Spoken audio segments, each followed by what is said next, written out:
The 1960 Unlawful Organizations Act, silencing the voices of resistance. A young activist stands in the streets passionately speaking out against the injustices of apartheid.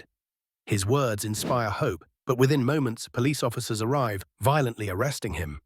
His crime? Belonging to an organization that fights for freedom. With the stroke of a pen, the 1960 Unlawful Organizations Act made such resistance illegal, silencing those who dared to challenge the apartheid regime. The Unlawful Organizations Act was one of the apartheid government's most oppressive laws, aimed at banning political organizations that opposed racial segregation. Signed into law by Prime Minister Hendrik Verwoerd of the National Party, it was passed in direct response to growing resistance against apartheid, particularly following the Sharpeville Massacre. But what did this law entail, and how did it impact the fight for freedom in South Africa? The 1960 Unlawful Organizations Act gave the government sweeping powers to declare any organization illegal if it was deemed a threat to public order. While framed as a law to prevent unrest, its real purpose was to suppress anti-apartheid movements.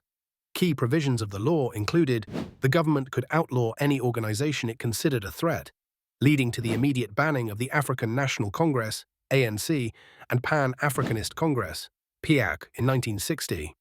Anyone found to be part of a banned organization faced arrest, imprisonment, or worse. Meetings, publications, and protests linked to banned groups were prohibited. Authorities could detain individuals suspected of involvement with banned organizations without trial. The act was a turning point in the struggle against apartheid.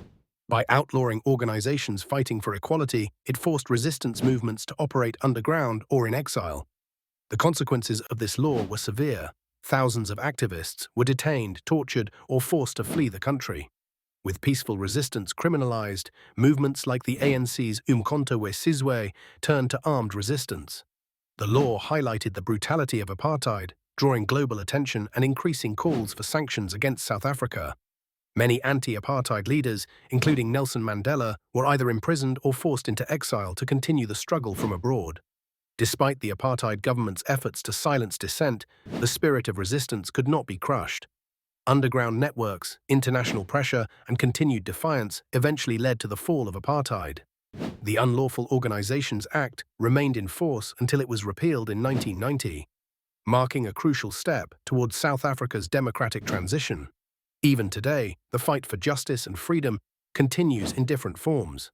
What lessons can we learn from the past to protect democracy and human rights today? Share your thoughts in the comments. If you found this video insightful, hit the like button and subscribe for more historical breakdowns.